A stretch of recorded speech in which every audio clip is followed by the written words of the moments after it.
Hello everyone, आप सभी का आपके अपने YouTube channel talent by Himanshu में स्वागत है। जिन भी साथियों ने अभी तक चैनल को सब्सक्राइब नहीं किया है वह चैनल को सब्सक्राइब कर लें और बेल आइकन को प्रेस कर लें। चलिए देखिए, आज की क्लास के माध्यम से आप अति लघुत्तरीय प्रश्नों को पढ़ने वाले हैं। मैंने कुछ एक अति लघुत्तरीय प्रश्नों की जो क्लास है वह आपकी शेयर कर दी है। आज ये आपकी सेकेंड क्लास रहने वाली है।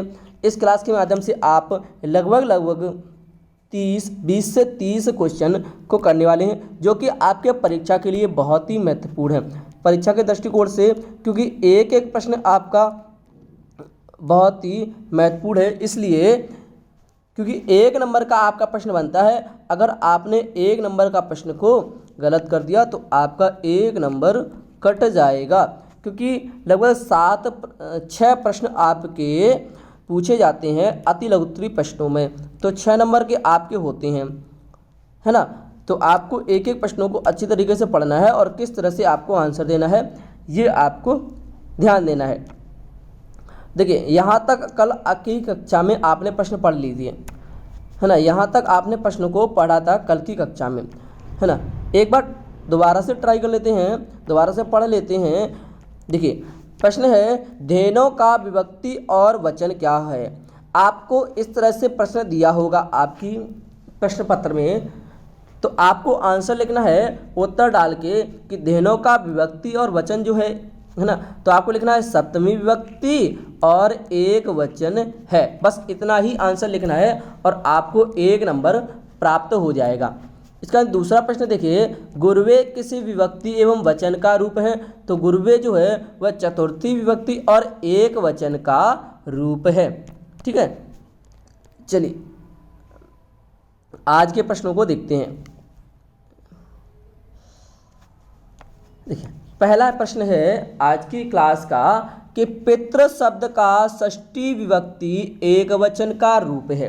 तो पितृ का जो षष्ठी विभक्ति एक वचन है वह है आपका पितु। आपको सिर्फ इतना ही आंसर देना है, आपको 1 नंबर प्राप्त करना है।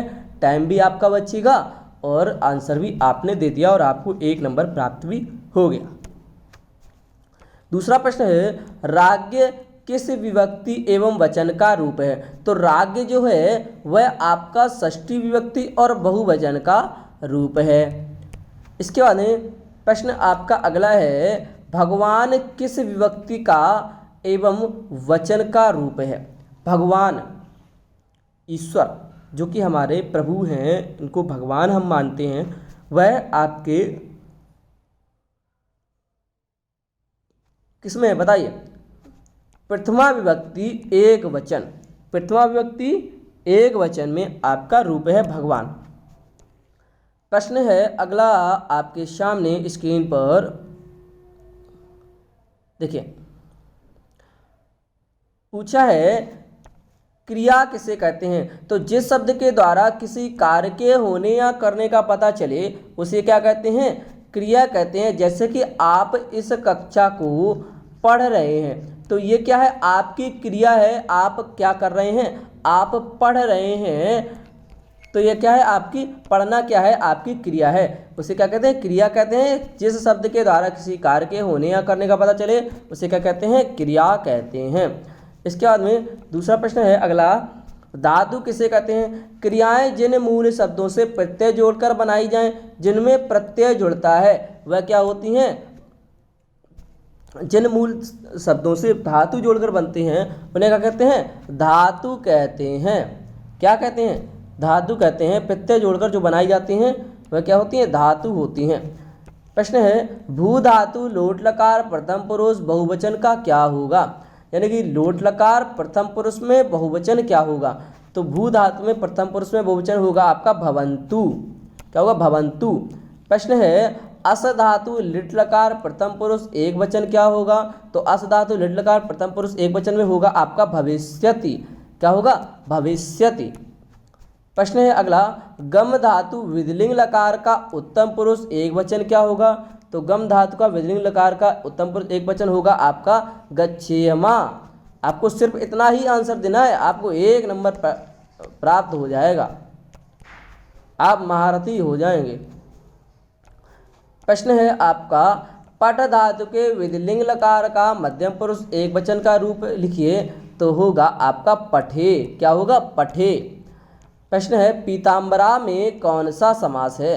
तो पीताम्बरा में आपका है क्या? पीताम्बरा में आपका समास कौन सा है? तो पीताम्बरा में आपका है बहुब्रीहि समास, क्योंकि छोटा आ प्लस आ बराबर कितना हुआ? बड़ा आ। तो ये क्या हुआ? बहुब्रीहि समास है आपका। प्रश्न है पितरों में कौन सा समास है? तो पितरों में आपका द्वंद्व समास है। कौन सा? द्वंद्व समास है। प्रश्न है त्रिलोचना में कौन सा समास है? तो त्रिलोचना में आपका है द्विगु समास। कौन सा है? द्विगु समास। प्रश्न है राम कृष्णों में कौन सा समास है? तो यह है आपका द्वंद्व समास। क्या है? द्वंद्व समास है राम कृष्णों में। प्रश्न है आपका राजपुरुषा में कौन सा समास है? तो राजपुरुषा में जो समास हुआ है आपका है तत्पुरुष समास। क्या है? तत्पुरुष समास। प्रश्न है हरिहरों में कौन सा समास है? तो हरिहरो यानी कि द्वंद्व समास है। क्या है? द्वंद्व समास है हरिहरों में। इसके बाद में नेक्स्ट है नीलांबरा में कौन सा समास है? तो नीलांबरा में यानी कि नीला है अंबर जिसका, तो नीलांबरा में आपका क्या है? बहुब्रीहि समास है। क्या है? बहुब्रीहि समास है। इसके बाद में प्रश्न अगला है आपकी स्क्रीन पर देखिए, कारक कितने प्रकार के होते हैं? देखिए कारक कितने प्रकार के होते हैं, तो आपको सिर्फ आंसर इतना ही लिखना है कि कारक जो होते हैं 6 माने जाते हैं। कितने? 6। क्योंकि कर्ता ने कर्म को कर्ण से संप्रदान के लिए अपादान से अलग होना है ना, अधिकरण काकी के, हाँ ऐसा ही है आपका। तो आपको क्या करना है, इन सभी को नहीं लिखना है, सिर्फ आपको पूछे हैं कारक कितने प्रकार के होते हैं, तो कारक होते हैं आपके 6 प्रकार के होते हैं। ये आपका श्लोक यानी कि कारक का एक छोटा सा रूप दिया है। कर्ता कर्म चा करणे चा संप्रदाने तथैव चा अपाधानि करणे इत्याहु कारक कारणी सटा, है ना। ये आपका श्लोक दे दिया है एक शॉर्ट में। प्रश्न है आपका हिंदी में कारकों की संख्या कितनी है? तो हिंदी में कारकों की संख्या है 8। कितनी है? हिंदी में कारकों की संख्या होती है 8। प्रश्न है आपका रामेण सह सीता वनम गतवती, वाक्य में रामेण जो है पद में कौन सी विभक्ति है? जो रामेण पद है इसमें कौन सी विभक्ति है? तो इसमें है आपकी तृतीया विभक्ति। कितनी है? तृतीया विभक्ति। प्रश्न है आपका दशरथस्य पुत्रम वनम अगमत में दशरथस्य सब पद है, इसमें कौन सी विभक्ति है? तो दशरथस्य में है आपकी षष्ठी विभक्ति। कौन सी है? षष्ठी विभक्ति है आपकी। इसके बाद में अगला है आपका रामा अश्वेन गच्छति, यानी कि अश्वेन जो है यह रेखांकित शब्द है, रेखांकित पद है, इसमें कारक एवं विभक्ति पूछा है। तो अश्वेन में आपकी कौन सी कारक है, कौन सा विभक्ति है? तो अश्वेन में है वह आपका करण कारक है और तृतीया विभक्ति है, तृतीया विभक्ति है। ठीक है। प्रश्न है कुर्वे नमः रेखांकित पद में कौन सा कारक एवं विभक्ति है? गुर्वे नमः, तो गुर्वे नमः में आपका है संप्रदान कारक एवं चतुर्थी विभक्ति है। क्या है? संप्रदान कारक चतुर्थी विभक्ति है। प्रश्न है श्री गणेशाय नमः, श्री गणेशाय नमः रेखांकित पद में कौन सा कारक एवं विभक्ति है? यानी कि श्री गणेशाय में आपका कौन सा कारक और कौन सी विभक्ति है? तो यह है आपका संप्रदान कारक चतुर्थी विभक्ति है। क्या है? संप्रदान कारक चतुर्थी विभक्ति है श्री गणेशाय में। प्रश्न है आपका नदीसु गंगा श्रेष्ठा रेखांकित पद में कौन सा कारक एवं विभक्ति है? तो नदीसु में आपका देखिए रेखांकित किया है तो यह आपका अधिकरण कारक सप्तमी विभक्ति है। क्या है? नदीसु क्या है? एक अधिकरण कारक है, सप्तमी विभक्ति। प्रश्न है आपका ज्ञानम भारम क्रियो बिना श्लोक का अर्थ है। ज्ञानम भारम क्रियो बिना, तो उपयोग में न आने वाला ज्ञान भार के समान होता है। उपयोग में न आने वाला ज्ञान क्या है? भार के समान होता है। प्रश्न है विद्या धर्मेन शोभते, श्लोक का क्या अर्थ है? तो विद्या धर्म से ही शोभा देती है। विद्या क्या है? धर्म से ही शोभा देती है। प्रश्न है आपका करण कारक का चिन्ह क्या है? तो करण कारक चिन्ह है से द्वारा।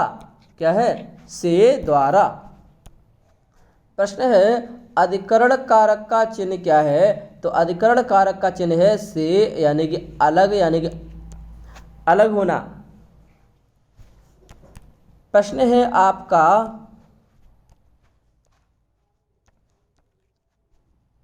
सुलेख का क्या अर्थ है? तो सुलेख का अर्थ होता है सुंदर और सुस्पष्ट लिखना। वह क्या होता है? सुलेख होता है। इसके बाद में आपका अंतिम प्रश्न है अनुलेख क्या है? तो अनुलेख का अर्थ होता है जैसा लिखा गया ठीक वैसा ही लिखना। जैसे कि आप यह प्रश्न को पढ़ रहे हैं, आपने इसी को आपने अपनी कॉपी पर उतार लिया, यह क्या हुआ? अनुलेख हो गया। और आपने अगर सुंदर स्पष्ट राइटिंग से लिखा है तो वह आपकी सुलेख हो गई। ठीक है, चलिए ये थे आपके आज के कुछ अति लोकप्रिय प्रश्न जो कि आपकी परीक्षा के लिए बहुत ही महत्वपूर्ण हैं। तो आशा करते हैं कि आज की क्लास आप सभी को बहुत ही अच्छी लगी होगी। जिन भी साथियों को क्लास अच्छी लगी है तो क्लास को लाइक कमेंट शेयर ज़रूर कर दें। ठीक है, जिन्होंने अभी तक चैनल को सब्सक्राइब नहीं किया वो चैनल को सब्सक्राइब कर लें। बाकी ट्विटर पर फॉलो करें, इंस्टाग्राम पर, फेसबुक पेज पर और टेलीग्राम चैनल पर ज़रूर जुड़ जाएं क्योंकि वहाँ पर आपको पीडीएफ अवेलेबल है। ठीक है, बाकी आपकी क्लासेस सुबह 8 बजे करंट अफेयर की, 9 बजे हिंदी की, 4 बजे संस्कृत की, 6 बजे आपकी मैथ की, रात 10 बजे आपकी जीके जीएस की। ओके, चलिए थैंक्स फॉर वॉचिंग। जय हिंद, जय भारत। मिलते हैं कल की कक्षा में। आप सभी डेली क्लास को ज्वाइन करिए तभी आपको संस्कृत समझ में आएगी। ओके, चलिए थैंक्स फॉर वॉचिंग। जय हिंद, जय भारत।